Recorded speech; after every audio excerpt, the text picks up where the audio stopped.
Hello and welcome to the Federal.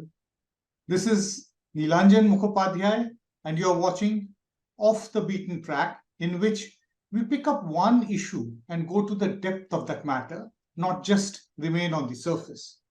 I'm going to be talking about the changing nature of urban architecture in Delhi, specifically to begin with, what is impending in Delhi is the demolition of the National Museum and several other buildings which have been landmarks for last several decades of since independence. I'm going to be discussing these issues, the changing architecture of what we call the Modi era throughout the country, not just in India. It has started from Gujarat and it has arrived virtually everywhere. With Mr. Jawhar Sircar, who is a member of Rajya Sabha. He represents the All India Trinamool Congress from West Bengal. Prior to getting into public life, he had been a member of the Indian Administrative Service for several decades, right from 1975 onwards. His last position within the government was as the CEO of as the chairman of the Prasar Bharati. He's also been from a very important years, 2008 to 2012, the Secretary of the Ministry of Culture. And we are going to be talking primarily about the changing architecture and the changing culture of this country. Let me begin with you straight away with the impending demolition of the National Museum and also Vigyan Bhavan, which, if I'm not wrong, is virtually just across the road from where you live, in the house allotted to you as Member of Parliament by the government. Demolitions have been very central to the politics of the current political regime. I do not have to elaborate on that. But I would like to know from you that why is it that the impending demolition of the National Museum appears to be very worrying. It raises questions not just about the decision to erase a building, but also the nature of museum. Then how will the artifacts which are kept here be kept? Where will they be shifted? And above all, it raises questions about curating a museum, who does it, and with what perspective. I'd like to hear your opening comments on this entire gamut of issues. See, as you put it rightly, demolition is part of the agenda of this government in the sense that, it wants to obliterate collective memory, which has a large degree of memory of the colonial period. Now, one cannot wish away one's history. That's the best part. I mean, if by demolishing a colonial era building, you feel that you could demolish the entire colonial period, that is being inane. I mean, every nation in the world forbears, tolerates, sometimes prides in buildings of previous hostile eras. So it's part of the continuum of history. But in any case, among the buildings that are slated for demolition, the National Museum deserves special recognition. Unfortunately, those who appear to be at the helm of affairs are not educated enough or sensitized enough to realize that the National Museum is not like breaking down Shastri Bhavan. Pack all files in 17 crates, mark them, take them, dump them somewhere, and restore them back if possible. It's not that. Break down the tables, take down the electric wiring, sell them for a concession and say they were destroyed, and do whatever you feel like. Take down priceless paintings and sell them in the black market, whatever happens during shiftings. I mean, the CPWD is notorious for it. There's no track of what happens. Now, if this is taken to be one more CPWD demolition, so that Mr. Modi and his completely, completely highly overrated and underperforming pet architect, poodle architect. I use the word poodle architect. I think he has chosen taking some 230 crores of our money for just designing it. Now, the entire thing has been lopsided, but again, I'm tempted to get into the Central Vista, but I'll refrain and return back to the National Museum. The National Museum unlike the Indian Museum, was not an organic institution. The Indian Museum started as a storehouse for imperial treasures, for curiosities that imperial officials and others had collected, not necessarily for imperial purposes, for studying, for academic reasons. And through these materials, they reconstructed the history of India, and undoubtedly so, open to challenge. Right. It was peer-reviewed for centuries, and we have a fair understanding that this history, a large part of it, which stems from the material culture displayed at the Indian Museum, is actually the history of India, without too much feelings involved in it. Now, the National Museum, on the other hand, was not an organic growth. National Museum was the collection that had been kept in the Viceregal Lodge, a building or a palace much too large for any requirement, a building that boasted of imperial glory without having the capacity to make proper utilization of the building. In fact, I would much rather say that Rashtrapati Bhavan makes a better utilization of that Viceregal Lodge for national or patriotic purposes, for the simple reason that the bureaucracy has also grown. Now, this collection that was kept in the Viceregal Lodge, along with collections kept here and there, required a house. So much of the National Museum had the capacity to know what were the artifacts that were getting in and plan to a large degree around the artifact, which is the modern way of museum building. The Indian Museum, on the other hand, had buildings and then artifacts coming in. You know, there's a difference because there's a difference. Now, the National Museum was meant for about 100,000. It has now come to 200,000 plus. Many of these artifacts are very, very fragile, number one. Many of these artifacts are irreplaceable. Right. That highly over-discussed dancing girl of Mohenjo-daro, for instance, is the first example of Siredipu, that is lost wax process sculpture anywhere in the world, number one.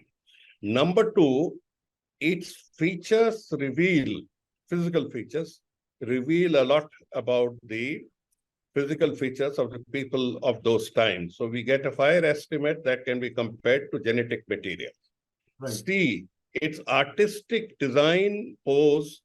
D, the metallurgy that went into it. So I won't get into a few-inch doll, but that doll or that sculpture itself is something that would require people whose education certificates are carefully hidden. I mean, I don't mind them not being adequately educated, because education is not only formal education, but the sensitivity that needs to come in. Akbar was not highly educated. And Akbar's sensitivities and cultural propensities are very well known. Now, they just don't have it in them. The minister is way out of depth there. He would much rather fight the factional wars of Telangana. He is in high demand there now. He has shown absolutely no interest, and the Noida doctor who preceded him have had absolutely no interest in the subject, nor do the MOSS, despite the pretensions of one. Now, the whole team does not know what it's up to. The bureaucrats of the Ministry of Culture, unfortunately, have not been quarreling types like us. Many of us had very strong quarrels with the ministers. Of course, we don't go out and tom-tom it in the market, but because of certain reasons. So what's happening is he connived at collapse. Number one, many of the artifacts in the National Museum require, what shall I say, ICU treatment. Continuous ICU treatment, and they are given continuous ICU treatment. They have to be kept in conditions cleaner than heart wards. Number one, for them to survive and so that future generations come to know. Many of the artifacts require, in fact, most of the artifacts require different sets of different sets of preservation conditionalities. Number one, a preservation conditionality would entail a suitable place, sometimes dust-free, sometimes covered to prevent dust. Number two, light. The Mughal miniatures were subjected stupidly by CPWD to glaring lights, which absorbed a lot of the paint, which destroyed a lot of the paint once upon a time, until PWD was broken out of its sheer stupidity to explain that it's not these lights. Not does LED automatically make it better. So there are specialized lights for color-sensitive objects. That is the way it is done in Many museums. objects are thermosensitive, heat-sensitive. Remember, the tropics are punishing. Tropics are punishing. So I've put it in summary: the heat, the thermal requirements, the light, the dust, and all told, they require special categories of treatment. Number one, you don't even know where the hell it's going. Right. Which godown of Noida or Greater Noida or Gurugram or Bhagwan Gram, you're going to send it. Number one. Number two, you have to, I am not aware of any such building available in the NCT or beyond. I've spent almost 20 years there and I'm aware of what's going on more or less. You may have unoccupied housing estates. For God's sake, this is not meant for an unoccupied housing estate or a building to save that promoter from disaster by hiring his premises. No, it doesn't happen that way. That's criminal. So you have to come up with a white paper and tell us, where are you taking it? Is it worth the risk? Is it satisfactory? Is it worth the risk? I've not even discussed transportation. Yeah. So, I mean, it's something that's beyond the comprehension of many an ignoramus who decides policy. It's complete. That's the tragic part of it. It was like Muhammad bin Tughlaq decided in 1327 to move the entire city of Delhi and whip the whole lot out, killing a few lakhs on the way. And then 12 years later decides, no, Delhi was better, and he kills the remaining half of the population. It requires that amount of absolute arrogance combined with stupidity if I may, to come to decision. Can I just pose a question at this stage? You talked about that beyond comprehension. There's been another issue on which there has been beyond comprehension, the new parliament building. Suddenly in December 2020, bang in the middle of the pandemic, when India as a nation was so very unsure of its future, the foundation stone of the new parliament building was laid, and then it was inaugurated on the 28th of May this year, which incidentally was also the 140th birth anniversary of Vinayak Damodar Savarkar, somebody who was an accused in the Gandhi assassination case and is considered to be an ideologue of the Sangh Parivar. Very recently, during the special session of Parliament, you were one of the people who went in and actually saw it, probably for the first time. First of all, the question about that whether there was any need to shift from the old and build a new Parliament building, the reasons given, an assessment of that it was old, decaying, not earthquake proof, etc., and also becoming very small for an expanded Parliament.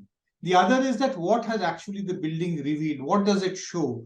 Does it have the openness about the old Parliament building, or does it have a completely closed atmosphere? What kind of messaging, what kind of symbolism does it offer for you? See, I have been speaking about asking questions, embarrassing questions.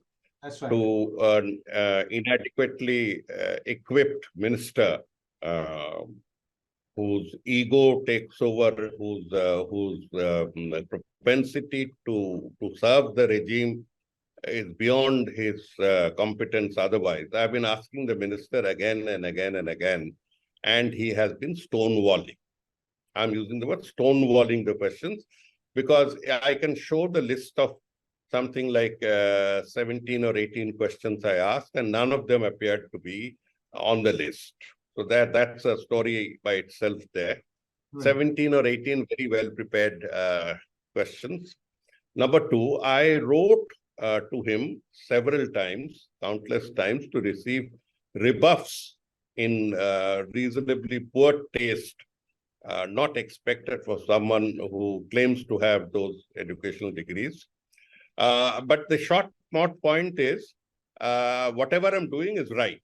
But the grand plan behind the new parliament is not the antiquity of the old one, Right. not even the colonial origins of the old one. The grand plan behind it is to increase the number of seats and leave a little for extras also as well.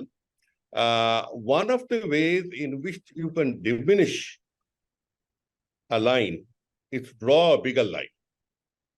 So the existing line looks inadequate, looks smaller, looks irrelevant. And that's a Birbalian line, as we call it. So this was a bit of Birbalian architecture, where the existing numbers in the old parliament building were overshadowed by larger numbers, and a building made more like a coliseum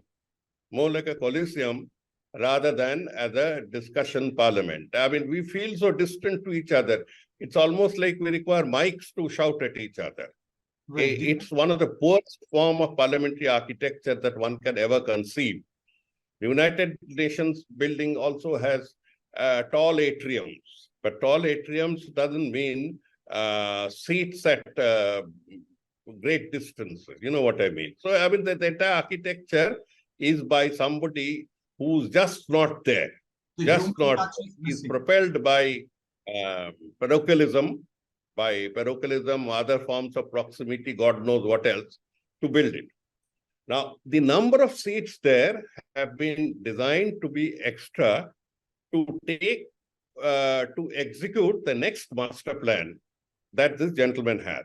And the next master plan is to ensure the domination of the Hindi-speaking states, many of which actually would like to come out of this nomenclature and have applied to the president to be considered as languages in their own right. So there has been a lot of road rollering and homogenization to bring in a large number of 43% as Hindi-speaking.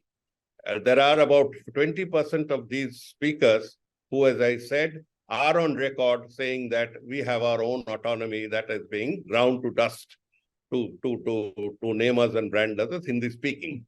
Now, there is a well thought of plan to increase the number of seats as per the first census to be conducted after the new parliament, after this 26 ban, which in the normal course would be 2031.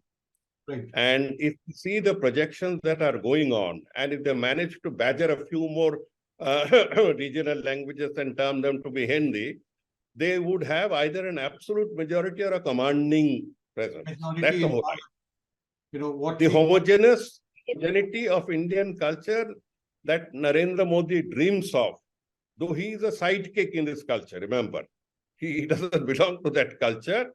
He yanks on to the culture as Macedonian Alexander had yanked on to the culture of Greece. He yanks on to this culture as Corsican Napoleon had yoked himself to the greater culture of France. And it is an outlier complex, which makes it more vicious. The whole idea is to stupefy India with numbers and then legitimize the rule of an homogenic language and culture. It doesn't happen that way, but that's his grand plan.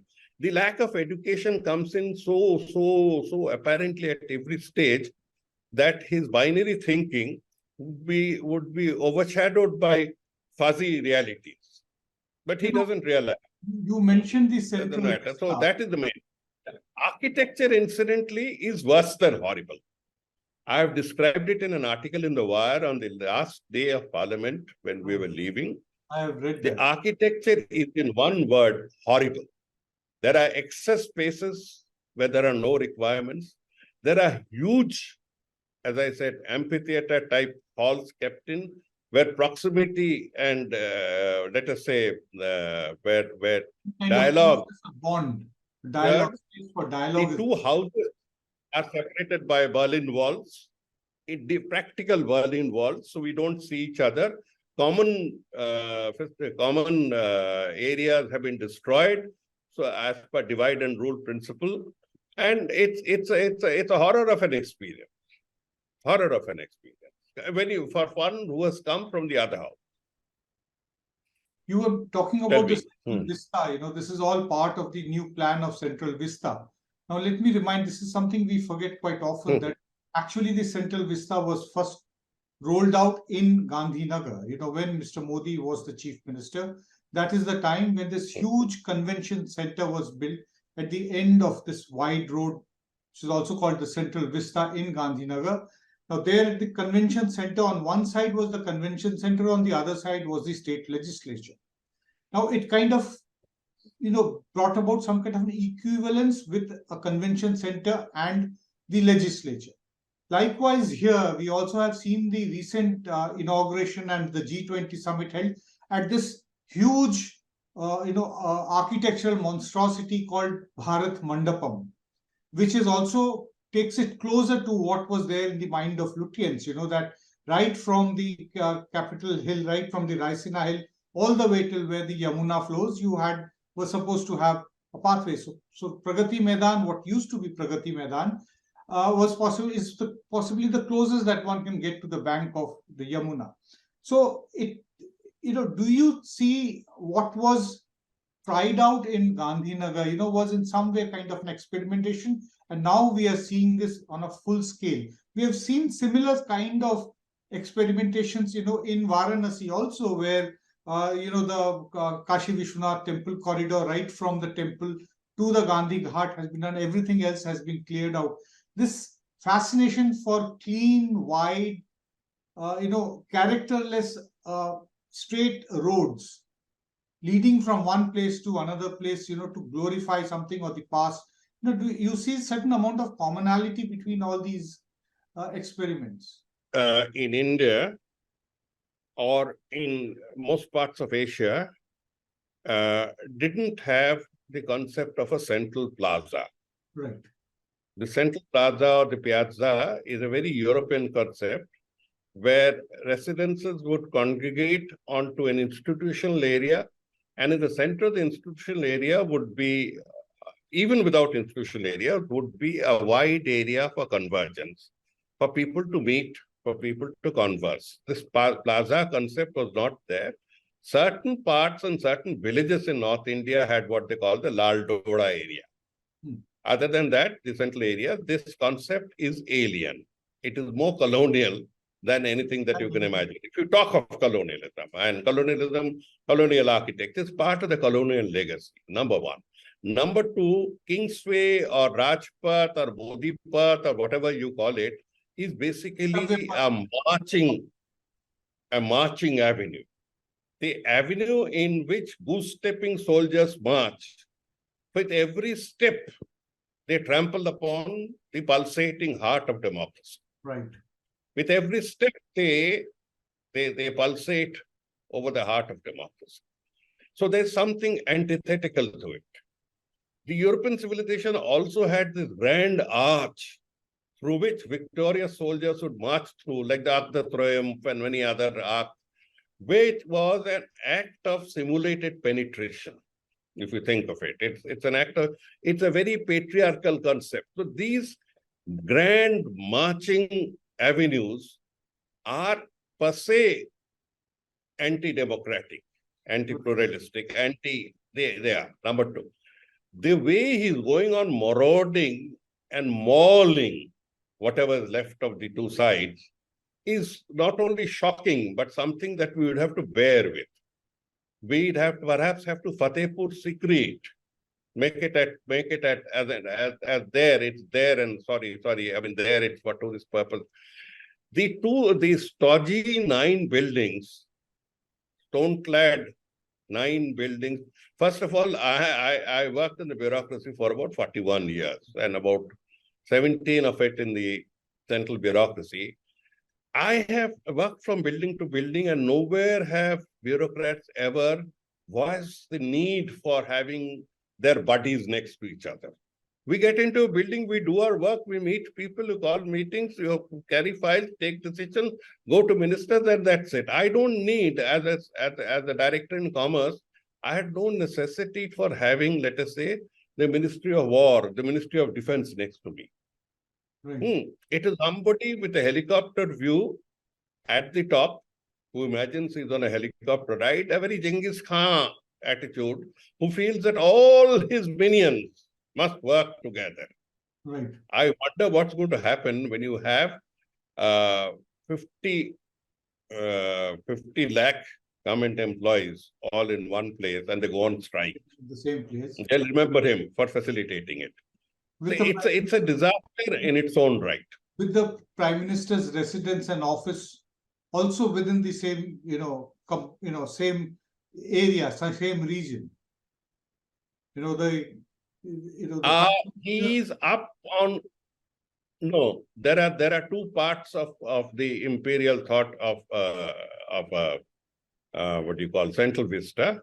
There is Mount Zeus at one end. Right. That's Capitol Hill at one end. There is Raisina Hill at one end, from which the masters look down upon humanity. So you had central to it the concept of the Viceregal Lodge turned into Rashtrapati Bhavan. On the left and right were what we call the core institutions of the deep state. On the left and right, North Block and South Block contains only those departments and ministries that are intrinsic part of the deep state.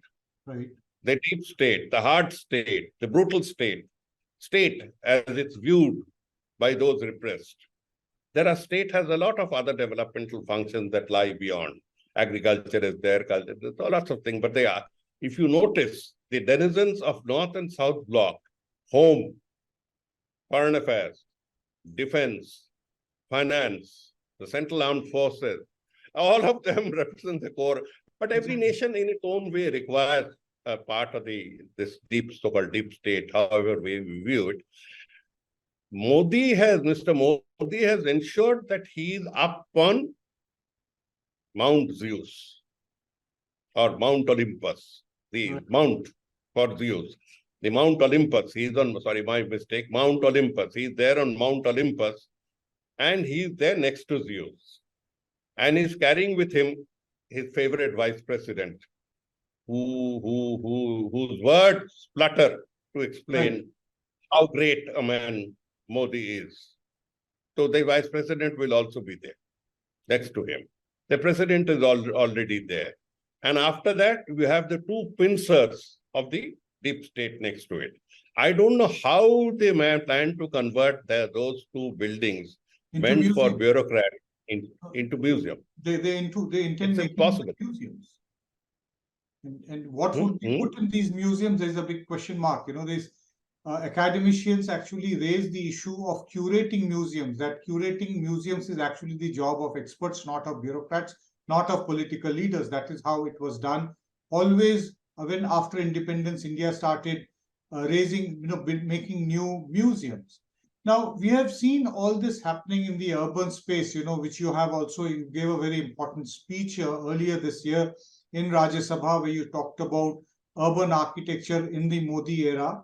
You find links, commonalities with it happening in the field of education, in the field of history, rewriting of Indian history, which is definitely one of the priorities of this government, change of the education policy, the new education policy.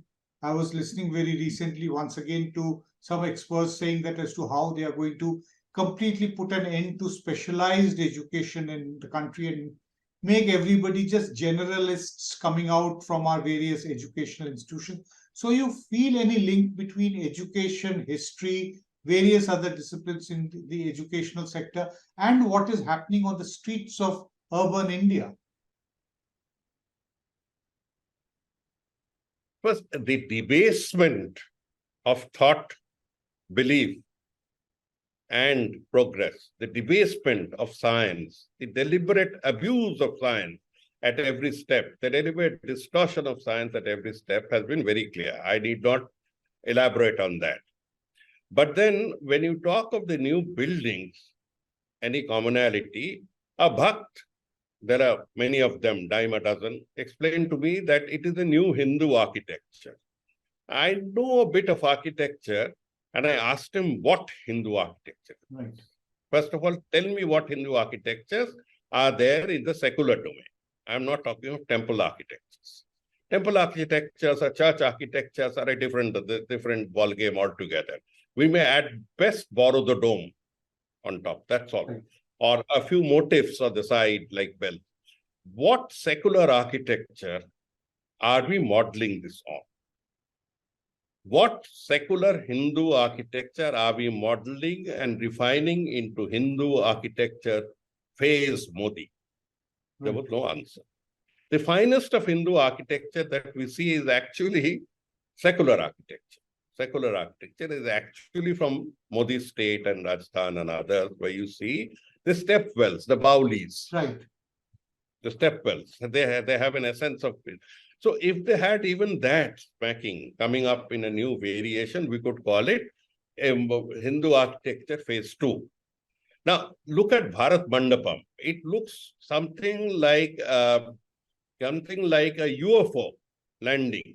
Exactly. It looks like a UFO landing. It looks like one of the circular restaurants that are a dime a dozen all over the world. A circular restaurant on top. Aesthetically very jarring. It is meant to overawe, but it not only underaws, it's the waste of both men, materials, and money, just for an ego. The Hall of Nations was always acclaimed as a marvelous specimen of brutalist architecture. To replace it with this horrendous piece is something we just can't. The old Parliament building, except the colonnades, had everything was indigenous. I mean, I can take a whole session on that, why I got it.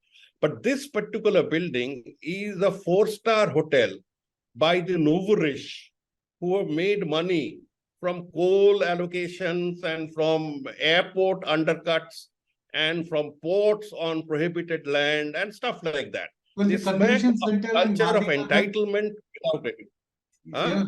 Just adding a bit, the convention center in Gandhinagar is now managed by a very important, very large hotel chain of the country. So that is what is happening. That we are, giving these what we call 5-star, stamp to it and taking it away from the poor people of India. The 5-starism emanates from a very deep inferiority complex in an uneducated person who is fretting at his place in the social hierarchy, who's fretting at his inadequacies and covers them up with a violent arrogance. That's the whole thing. The violent arrogance comes out. And he tries to take refuge by Maybach cars and Bulgari, eyeglasses and pinstripe suits. He is somehow desperate to prove to the oligarchs and to the capitalist class, I am you, I am your creator, I am your savior, I love your culture. I love your culture. But whenever required, he takes off all these embellishments and says, Mitro, and comes back to the people. He is just a connector between the masses and the electorate and the oligarchical capitalist class. That's all. There's no two things about it. So one last question. There was this joke, incidentally, stand-up comedian who said, Arey yaar, if I have to vote, let me vote for the oligarch. Aap beech mein kyo kar rahe hain? Right. Why are you coming in? Maybe the answer lies that oligarchs can't come up and say, Mitro, and air ignorance in the name of oratory. One last question. The Indian capital, earlier it used to be called Delhi. In 1911, after it was decided that a new city would be built and the Indian capital will be shifted from Kolkata to here in Delhi, a new Delhi came up. Then we started calling this core part of New Delhi as Lutyens Delhi or Lutyens Delhi. Do you think that in years to come, in decades to come, something would be remembered as Modi's Delhi? That is the effort or the attempt? His fascination has now become a neurotic obsession. It now falls in the category of OCD. It's an obsessive compulsive disorder for him to be placed somewhere in Indian history. What he doesn't realize is all this maulings and devastation that he's inflicting in Varanasi, in there, here, there, Delhi and others, was simply unrequired. Because in any case, it takes a few years for the people of India to make up their mind. After GST and demonetization and such other brilliant acts, people have given him a place in history next to Muhammad bin Tughlaq. The rest of it is superfluous. He has earned a place in history next to Muhammad bin Tughlaq.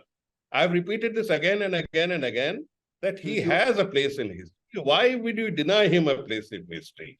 He has a place in history next to Muhammad bin Tughlaq. Somebody said next to Aurangzeb. I said Aurangzeb would walk out from that place. But next to Muhammad bin Tughlaq, he has it. The rest of it is how to keep himself occupied for the residual part.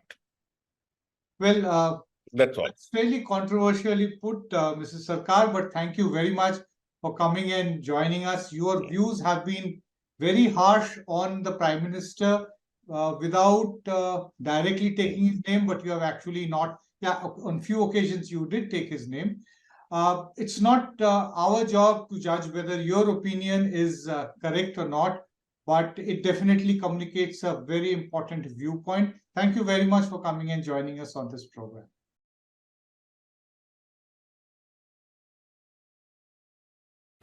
Subscribe to the Federal's YouTube page for more news and updates.